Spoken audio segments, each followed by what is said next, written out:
አሰላሙ አለይኩም ወራህመቱላሂ ወበረካቱሁ።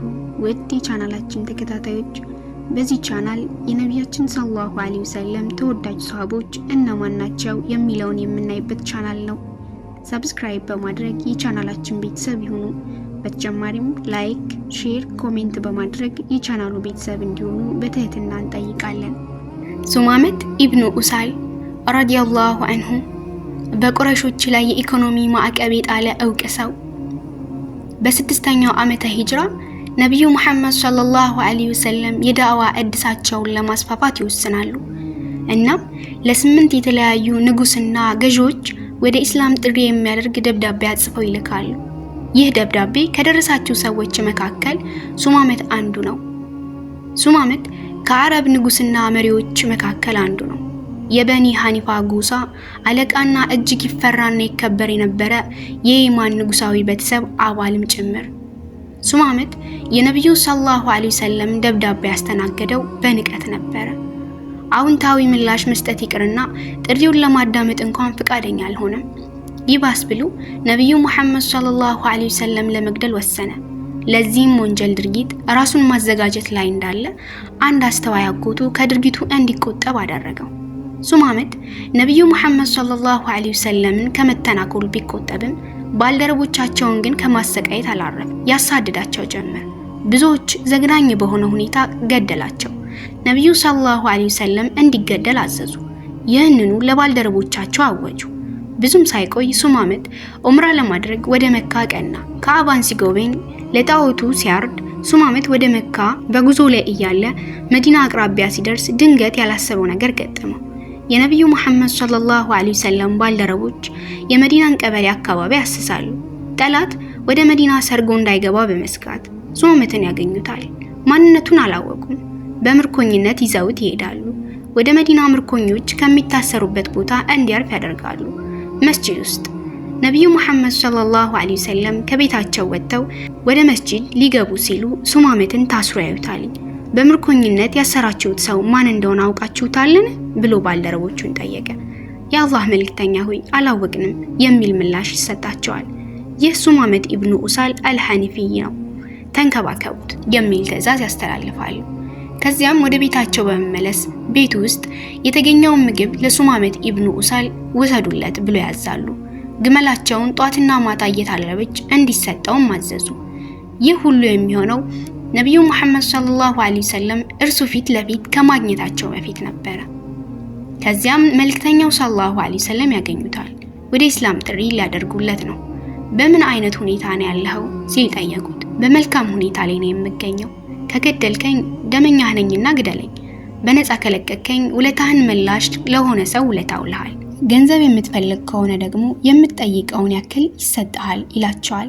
የአላህ መልእክተኛው ሰለላሁ ዐለይሂ ወሰለም ባለበት ሁኔታ ለ2 ቀናት ያክል ተውት። ምግብ በወቅቱና በጥሩ ሁኔታ ይቀርብለታል። የግመል ወተቱን ጧትና ማታ አልተቋረጠበትም።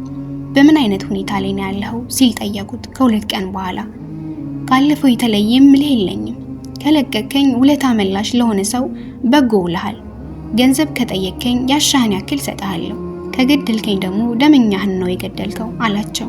ትተውት ሄዱ። በሚቀጥለው ቀን በምን ሁኔታ ላይ ነው ያለው ሲሉ ጠየቁት።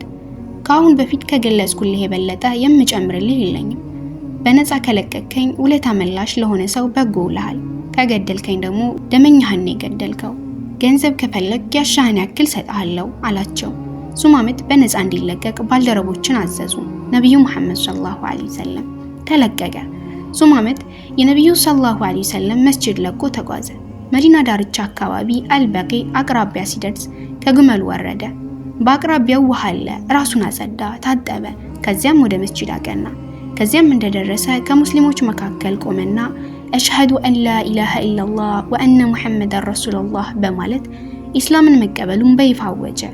ወደ ረሱል ሰለላሁ ዐለይሂ ወሰለም ዞረና ሙሐመድ ሆይ በምድር ላይ ካንተ የበለጠ የምጥለው ሰው አልነበረም። አሁን ግን ከማንም የበለጠ ደረጃ አፈቅርሃለሁ። እምነትህን ከየትኛውም እምነት የበለጠ እጠላው ነበር።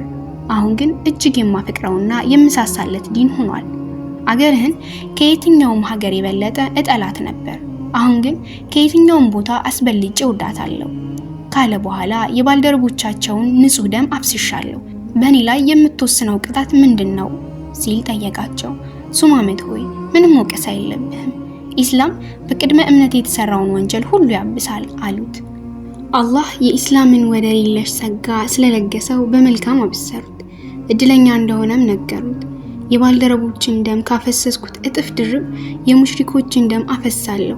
ራሴን፣ ነፍሴን፣ ያለኝን ሀብት ንብረት፣ ኃይልና ጉልበት ሁሉ ኢስላምን ለመርዳት ተግባር አውለዋለሁ አላቸው። በመቀጠልም የአላህ መልእክተኛ ሰለላሁ ዐለይሂ ወሰለም ሆይ ባልደረቦች የያዙኝ በኡምራ ላይ ሳለው ኡምራ ሳደርግ ነበር፣ ምን ላደርግ ብሎ ጠየቃቸው። የኡምራ ጉዞን ፈጽም፣ ገና አላህ ባዘዘውና መልእክተኛው ባስተማሩት መልኩ አሉት። ምን ላይ ምን መፈጸም እንዳለበት አስተማሩት። ሱማመት ጉዞውን ቀጠለ ወደ ኡምራ። መካ ማዕከል ላይ ሲደርስ በከፍተኛ ድምፅ ለበይክ ይል ጀመር። ለበይክ አላሁመ ለበይክ ለበይክ ላ ሸሪከ ለክ ኢነል ሐምደ ወኒዕመተ ለከ ወልሙልክ ላ ሸሪከ ለክ። ለበይክ እያለ መካ ውስጥ በመግባት በኢስላም ታሪክ ውስጥ የመጀመሪያው ሰው ሆነ። ድምፁ ሞገድ እያሳበረ ተስገመገመ፣ ከቁረይሾች ጆሮ ደረሰ። ሰይፋቸውን ከአፎቱ መዘው ድምፁን ወደ ሰሙበት አቅጣጫ ታመሙ። ክብራቸውን እንደ የተዳፈረ ግለሰብ ከአፈር በታች ሊያወሉት ቆርጠው ሱማመት ወደ እርሱ ሲመጡ ይመለከታል። ለበይክ ማለቱን አላቆመም። በንቀት እየተመለከታቸው ከአጠገቡ ሲደርሱ ግን ሊተነኩሉት አልደፈሩም። አንድ የቁረይሽ ጎረምሳ ሊገለው ቃጡ ነበረ። ወየውልህ፣ የሰውየውን ማንነት አላወቅም እንዴ? የየማ ንጉስ ሱማመት ነው። ብትተናኮለው ወገኖችን ለምግብ የሚያስፈልግ ሸቀጥና አዝዕርት በማቋረጥ በረሃብ ይፈጁናል በማለት አስጠነቀቁት። ሰዎች ሰይፋቸውን ከሰገባው ከተው ወደ ሱማመት በመዞር ምን ነካ ሲሉ ጠየቁት። የአያቴ ቅድመ አያቶቻችን ዲንን በመተው ተገነጠልክ እንዴ? አልተገነጠልኩም፣ ግን ከእምነቶች ሁሉ የበላይ የሆነውን እምነት ተከትያለሁ፣ የሙሐመድን ዲን። ከዚያም በዚህ ቤት ጌታ እምላለሁ። ሙሐመድን እስካልተከተላችሁ ድረስ ወደ ኢማማ ስመለስ ከምርቶቻችን ቅንጣት አይላክላችሁም አላቸው። ሱማመት የኡምራ ክንውኑን ፈጽሞ ቁረይሾች እያዩትና ነብዩ ሰለላሁ ዐለይሂ ወሰለም ባዘዙት መልኩ የእርድ መስዋዕትነት አቀረበ፣ ለጣዖት ሳይሆን ለአላህ። ወደ ሀገሩም ተመልሶ ለቁረይሾች አንዳች የሰብል ምርት እንዳይላክ አገደ። ይህ የሱማመት እቀባ ለቁረይሾች ከፍተኛ ፈተና ነበር። እየበረታባቸው ሄደ። የእህል ዋጋ ጨመረ። በረሃብ እንዳይሞቱ አሰጋቸው። ይሄኔ ለአላህ መልእክተኛ ሰለላሁ ዐለይሂ ወሰለም ጻፉለት። ዝምድናን ቀጣዩና ሰዎችን በጽድቅ ተግባር እንደምታዝ እናውቃለን።